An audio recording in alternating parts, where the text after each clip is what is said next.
two nonprofit organizations that are founded out of Carbondale. So as far as Carbondale United is a well-rounded 501c3 that has actually been in place for about 4 years now. Being Carbondale United, the title, the reason is to be able to get other agencies and organizations together in Carbondale and the local community to unite in servicing our citizens in these local communities. So Carbondale United not only focuses on gun violence prevention, where they have hired 3 employed gun violence interrupters who, as well as 4 others as a part of Carbondale United, have been trained in the International Cure Violence model. So taking that model through the community when violence happens in relation to guns or in just relation to other community acts of violence, Carbondale United is typically called on by the community or other agencies and organizations to assist.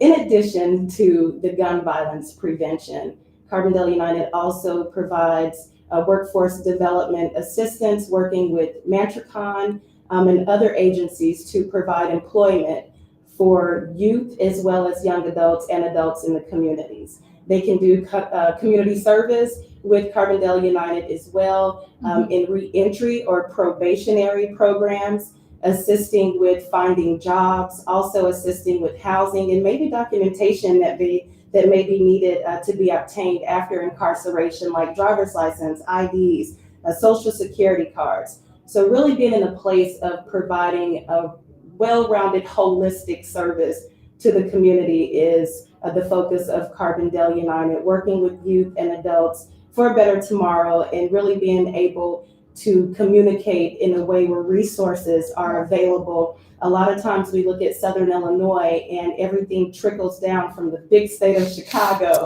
and we really don't get funding and we really don't get the opportunities that some of the more northern communities receive when it comes to donors or even participation in programming and things that they typically have access to easier and more plentiful in the more northern counties of Illinois. You know, and in the short time that Carbondale United has been impacting communities, there have been so many different programs and projects that have happened. And so I know you have lots of testimonials, but I really wanted to touch on what some of those programs are, what those projects are. And I know there's been several, but what are kind of some of the highlights that, you know, Carbondale United is really proud of bringing to Southern Illinois? Yes, absolutely. I would say first and foremost, the gun violence prevention, because we're experiencing that in Southern Illinois, in every county, in every city, just about small towns. Even when it's not reported, it's happening. So to be able to have the community resource where maybe law enforcement doesn't have certain relationships for those to come and be able to discuss what's happened or have healing and grief sessions and vigils and things like that for that ongoing problem in our community. So I would say first and foremost, gun violence prevention and community violence prevention. And then in addition to that, just programming, being able to work with youth and being able to work with Carbondale High School in school suspension program on Thursdays. We actually have speakers, either ourselves or some other speakers from the community, agencies and organizations, to go out and speak to the students in ISS and give them messages that they may not hear on a daily basis while they're in that population. Things like discussing the importance of planning for our futures, financial literacy, discussing teenage suicide prevention, bullying, things that they typically are experiencing in school and outside of school, but don't have the support that they may need. In addition to that, a lot of collaborating with other agencies, providing programs and individualized events throughout the community. There was recently a panel that was held at Carbondale Civic Center where myself and the 3 violence interrupters were able to answer questions in regards to some of the concerns that the community had about some of the violence that was going on in different neighborhoods. How can they reach out to help Carbondale United and the violence interrupters to interrupt some of these things? So having listening sessions, panels throughout the community, monthly community meetings, which this Thursday will be Carbondale United's monthly gun violence meeting. Mm-hmm. And it is open to the public. It's open to the community. It is growing every month. I think this is maybe the sixth month or so that we've actually had monthly meetings. And it's always healing factor for those in the community. Yeah. It is to be able to have a voice in that room and to be able to have the support, from the community and from agencies who are actually sharing real resources. Marcella, you mentioned the group that you got together. I think the last 6 months, the meetings. What were some of the questions that some of the community is telling you that they have concerns with that you guys can address? Right. Some of those questions are things like when we hear gunfire, who do we call? Or if we are suspect of retaliation, in issues like that, how do we go about doing it the right way? How can we get involved as community members to actually assist Carbondale United in these prevention tactics? So they're trying to be very proactive, but also not create more of a situation within the neighborhoods. So they're really trying to figure out the best way to address this gun violence. Absolutely. And a lot of it boils down to being able to have a space for a community to discuss what does a community action plan look like, for this area of Carbondale or for this neighborhood. I feel like being that platform and having those monthly meetings allowed them to be able to voice what it is they need. And that allows the resource to be readily available. So tell us a little bit about what the funding that you'll receive during GiveSI, what will that money go to?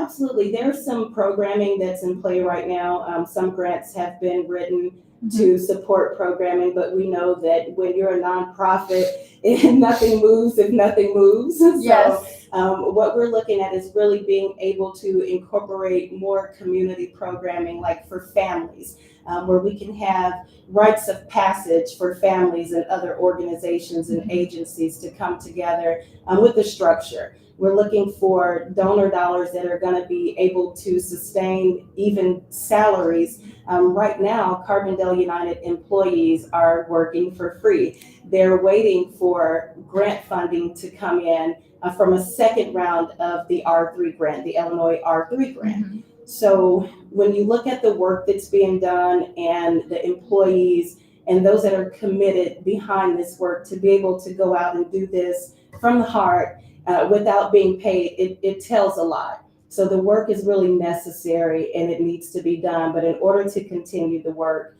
donor dollars have to be, grants have to be. So that's kind of where we are with it, just implementing additional programming and adding on to expand some of the programming that is already taken place. What have you seen as far as some wins, if we'll call it that, in the community from you being present and your team being present in Carbondale? What's something that sticks out there? You're like, man, this is why we're here.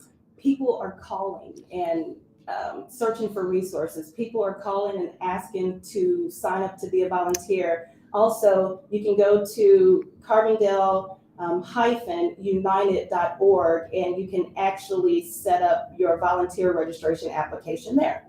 So, or you can stop into the office at 309 East Jackson Street in Carbondale and you can fill it out on a laptop. I think this past week we may have had 3 or 4 people just stop in and volunteer, and some others have actually came in off the website. So excellent. So the wins are you're getting people involved in the community, and obviously getting involved in the community can help directly and positively impact, hopefully lowering the concerns that a lot of the neighborhoods have, but also the violence itself. And the violence interrupter model isn't new, but you guys are doing a fantastic job of bringing those funds in to support that program. And what the impact is having in the community is great. Can you touch base on what does that look like? What are some of those success stories? I know we kind of touched on it just a bit, but is there anything in mind that you say, you know what, if we had not brought this program into Carbondale, Illinois, things would be different? And meeting people where they are, because I know that's really, really strong for what you guys are doing, is trying to make sure that you are, even when we talk about having laptops available for people to sign up, just knowing that not everybody has access to that, and how not having access to that really limits what they're able to do. So really meeting people where they are is what Carbondale United is good at. So touch base a little bit on a testimony or a story that you can share about how Carbondale United was able to meet people where they are. It's just so much. There is so much. I is. know, even your location, I mean, just down to everything that you do is really about making sure that people have access to you. Absolutely. I think that's a great question, and I definitely don't mind answering it. So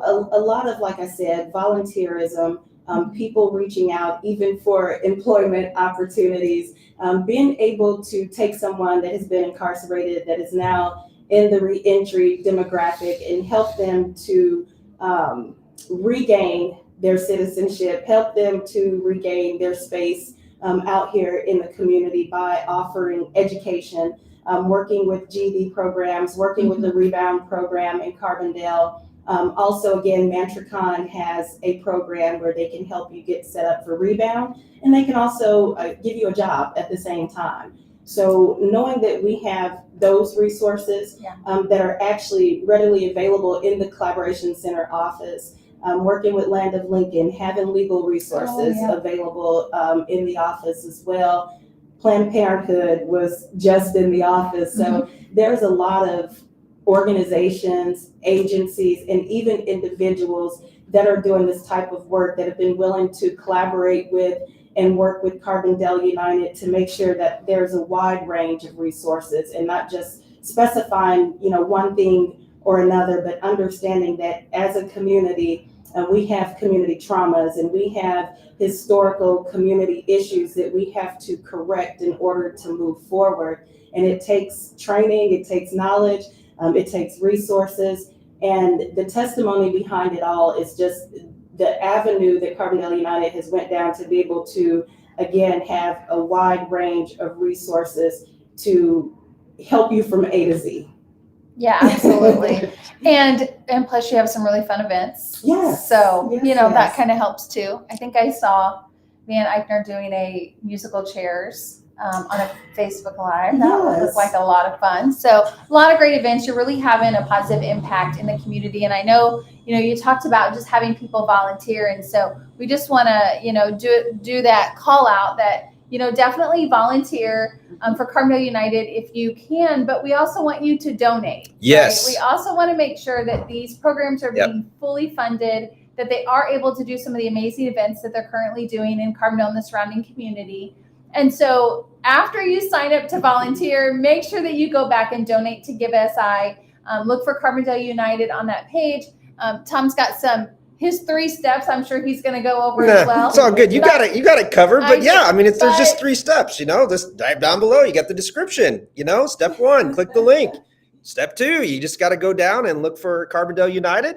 And the last one is just donate. It's that simple. And if anything alone, and I know this is a very serious topic, but Marcella is probably one of the top 2 best dressed that we've had all day. And so just alone, she needs to, you guys need to donate just so you know that you have the funds are going to someone that is committed to looking her best and going out into public and representing Carbondale United, because sometimes it is about how we look and how we represent ourselves in our community.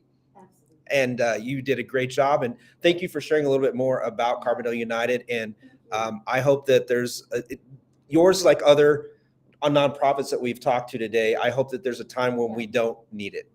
Absolutely. That's the goal. Right? That's the goal. Create safe communities. Thank you so much. Thank you, guys.